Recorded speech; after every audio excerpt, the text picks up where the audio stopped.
a important boss character in the game, so He is. He is. So he should still instill fear, but we shouldn't make it that bad, I think. So we'll need to change maybe it. you should just make him that you have a good fight and then he just kicks your ass and you fall unconscious or something. Yeah, maybe. Yeah.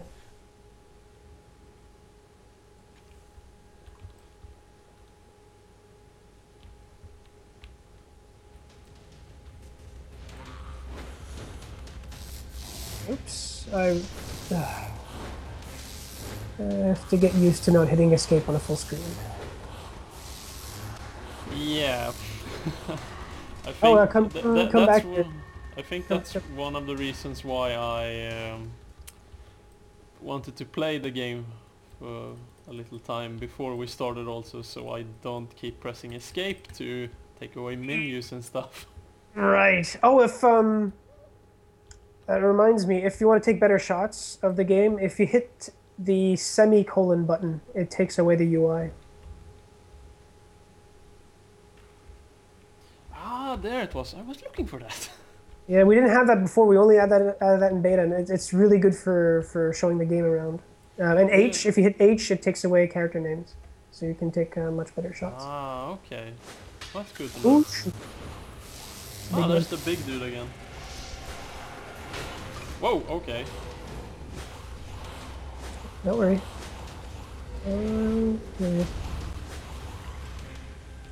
I just get a bit cautious when something comes running towards me and starts doing whirlwinds with huge axes. That, my friend, is called good strategy, though. Some people don't care; they just run in and then they die. It's like, why did I die? Well, because you ran in. Well, at least in most games, you have the tiny ones. They just hit fast. Yeah. And the big ones, they just hit once or twice. But there is a point to why they do that. Ooh, the Skeleton King. Skeleton King.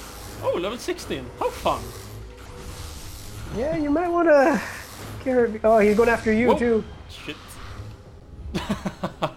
Wait, let's see. What? Okay. Oh, if you die, let me know. I can like in FPS games, I can revive you. Ah, okay. Wow, and he's hitting me real hard too, though. Yeah, I've just been pressing the potion every time I've been dying. Yeah, I don't think I can make it. We should probably run. Run. Yeah, where's the sprint button? There is none. Just keep running and eventually he'll give up. Oh no, like away. Did you do any damage to him at all? I did a bit, but not very much. Okay, yeah, run. I hope he doesn't follow us to the exit. That would really suck. Aha. Ah, okay. Oh, he dropped. Oh no, he did. There you go. Revive. Thank Run. You. Oh. Ay. Ah, I do 12 to him. Usually the lightning hits for 70. Oh man, he's tough. Yeah, level 16. Oh jeez, he has range. Run. Oh, there, he dropped. Yeah, he's back now. Okay. Jeez. Well, that's a fun thing still. I mean, you go into a dungeon, you just basically steamroll everything, but there should be something that just kicks your ass. Oh yeah, well that was the actual boss. So yeah, I'm not surprised he kicked our ass that much. Yeah, I mean bosses should be like that.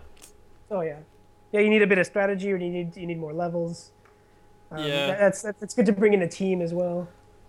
Yeah, exactly. I mean, even though he was level 16, if we had been some people using our abilities and trying to strategize a bit, perhaps it would have actually worked. So here's the Heartland Road. This is completely new suburb area that we added to the game. The text on the graves here, is that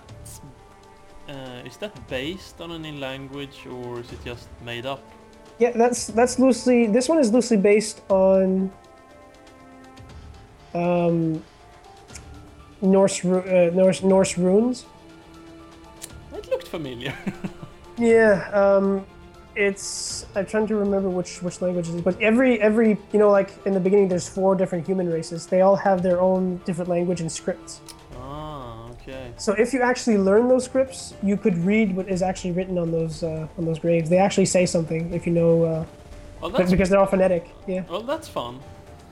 So it's so really like hardcore lore hounds would be able to go around and then read stuff and then Oh, translate. I just love that.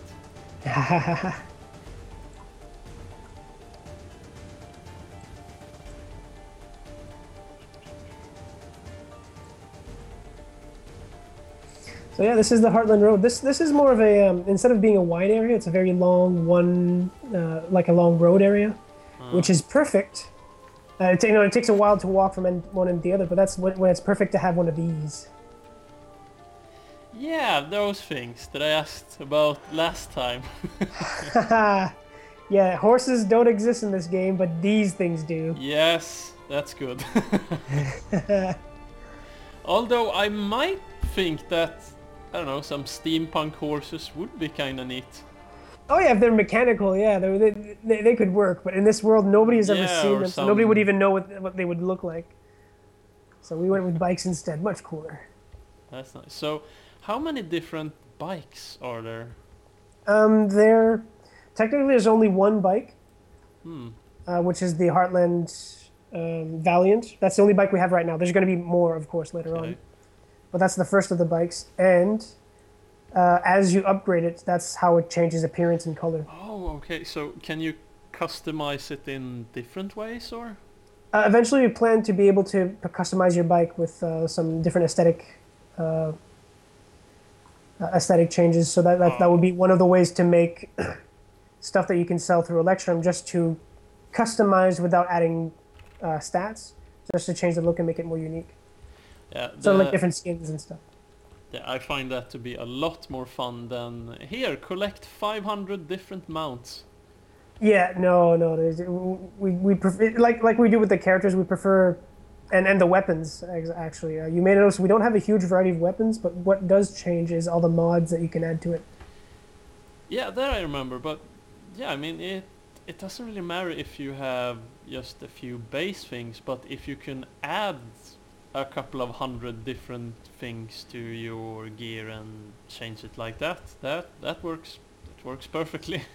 Exactly, and that's one of the things that is like even speaking in marketable sense. If people want to customize and are willing to pay for it, they customize, they pay, they feel good about it, and it doesn't affect game balance, so nobody is unhappy. People are happy that they got the change and the uniqueness, and other people who are free to play see it and like, oh, that's really cool. I wish I had one, but I'm glad this doesn't make you overpowered and kill me in PvP. Mm. So can you actually fight from the bike? I cannot.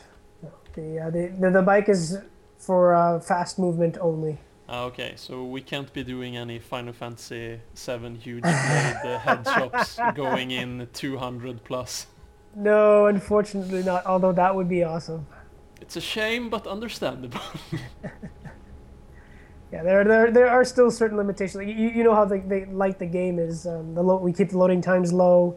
Mm, We stream a lot, so to keep things low, there's a lot of things we can't or we could add, but we wouldn't because of all the space it would take. For example, yeah, well, maybe that could be something for the future, just having some tiny special areas of to course, do. yeah. Yeah, If we yeah, can yeah, if we some can find special. ways to compress it and optimize it enough, and that it doesn't take so much space that you have to wait 5 minutes every time you load a screen, then yeah, no, it would be no Yeah, problem. exactly. I mean, maybe it could be just some, I don't know, special anniversary projects or something when there's some spare time. Yeah, There's always room for improvement. Yeah. Oh, go ahead. speaking of space, let's start the shocking. This area here, how big is that in megabyte size? Oh, this Meloan's Road should be something around 4 to 5 megs. Yeah, because the tutorial itself is around 3. Yeah. and Refuge is a bit large. It was something like 6, I think. The largest was just under 10 megs, which was Central, which is locked right now. But yeah, Melon's Gate is like 5. This place is like 5 or yeah 4 or 5, I think. Yeah, I played a version of Tetris yesterday, and that took 15 megabytes to install. uh, Yeah, we kind of went nuts with the optimization. That's how we keep it light. That's how we keep it accessible. Like, and most people with a decent older computer can still jump into the game and just play. yeah, I mean, I saw that you could pull it down to 800 times 600. I mean, we're talking Half-Life 1 here. Exactly. Yeah, it's a very like for settings, it's very modest. But looking at the game, it still looks like a good game. We didn't cheap out on the graphics. We didn't cheap out on the content. No, Still, I mean, everything is still there. It's just it's very light. yeah, exactly. I mean, this doesn't look bad. I mean, I mean, we can't really say that it's Crysis Engine, but No, still, it's not. but still, I mean, it's more than enough. The detail level is just Yeah. what it needs to be, really. Yeah, for and plus for an MMO, we need to keep it still Yeah, accessible. exactly. If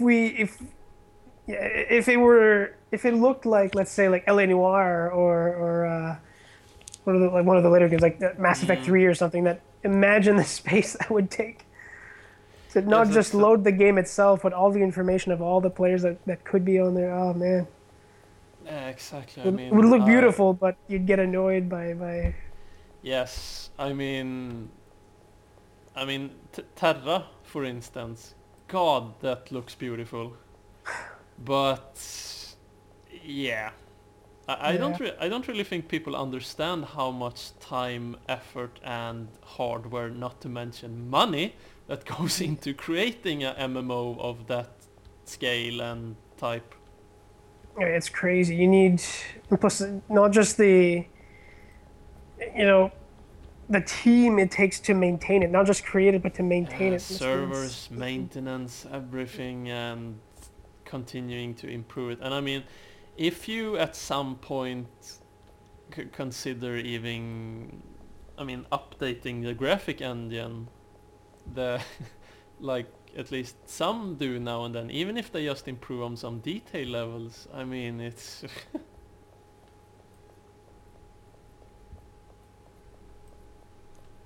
And yeah, it's tough for MMOs. You know, like a lot of good idea MMOs have gone out there and they haven't made it, and for several reasons. But monetary wise, being free to play, for instance, if you're free to play, you're not. It's free for the players to play, but for the developer, you basically pay a certain amount for every player who does play and doesn't pay anything back. So it's a large investment and a big risk if many people play but nobody puts any money into it. So it's you got to find a good balance to still keep the game alive, keep it fun, and keep people coming. that's exactly. I think I lost you.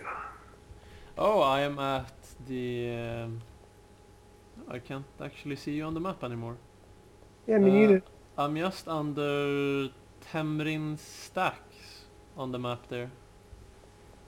Oh wow, you went. Okay, time for me to bring my bike out. Yeah, I just wanted to have a look on how the city looked there. Plus, I think at least the airship comes about here. Oh yeah. We see one of the airships go around here. Yeah, so about airships last time. Aha. Give us airships, damn it. Yeah, well, Airship. you should be happy because that was a big request. People see the airships flying around on the air and like, I want to be on one. Well, Yeah, exactly. I mean, it's you can't put stuff like that into the game and just no, you can't be on them. we can put airships, but we can't, for example, put airships that you would be able to drive around yourself. That would be a completely different game, and that's just changing the whole design of things. But we will have a sky level coming, which is an airship graveyard, a floating airship graveyard. Oh, well, So that that's sounds coming up. really neat. Yeah, that should be cool. So you'll still be in the air. You'll have airship debris around. Hmm. You can run around on it. It's airship-ish. You don't get to drive it because that. Sorry, there's our maps just aren't big enough, and that would completely destroy what we're Yeah, exactly. aiming for. But you want airships? We're gonna make sure that we do what we can to give you as much as we can out of airships. Like the Skydock, you can go and walk around on the airship there once you reach it. I believe people will be more than happy about that. Oh yeah, just as long as it's there, you can interact Mm. with it. That's I mean, even if it would just be, say, some tiny or big airships, for instance, maybe going between cities or in a huge city, you can use them as taxis or transportation in oh yeah. areas. There's always that possibility. We're Yeah. like as a transport method, they were talking about, you know how you can instantly teleport from one city area to the other. That's basically Mm. technically as though in game lore you're using the rail hauler or the train to do that. But we could also have where you're standing on an airship. You know, like the rail hauler level in the tutorial. Yeah. You're in the rail hauler and the level around you is moving, so you can see other stuff moving. We could technically do that with an airship where you're in the air and you see background moving from the ground. Yeah, I mean, that would work. So we could do something like that, and you could use it for like transportation method for more visual purposes. It wouldn't really serve any. It wouldn't make it faster or anything because instant travel is much faster, of course. But Mm. people would just want to be up there or have a level for that. It's doable. It's just not something we're going to do right now. It's not in the plans, but definitely something once we reach full release, we can do in expansions or add later as a neat little surprise. Yes. So there's a tiny tower over there. Oh, you mean the spire that's like goes way up into the air that's blue? Yeah. That is actually huge and just really, really far away. That's why it kind of looks weird at the top. Like the color is kind of just one color. It's Ah, supposed to be okay, distance. okay. It's not the Uh, tower that we were in the pre-alpha thingy. It is No. not. No, the tower we were in, it was a myth spike. Oh yeah, it had more. Yeah, it had more stuff on the sides. It, Yeah, it that's had right. purple. It was glowing purple energy. Yeah, and demons all over. Exactly. No, that the spire itself. Only the paragons have ever been on top of it, and they used to live there. Ah, Humans and Draug and normal people like us have never seen the top of it, but it's in the game for a reason, of course. So we might see more of hmm. that in later versions and with epic content and stuff like that. Yeah, well, it's fun that you add in like teasers all over the place, at least, because then people can start asking questions. Yeah, about that.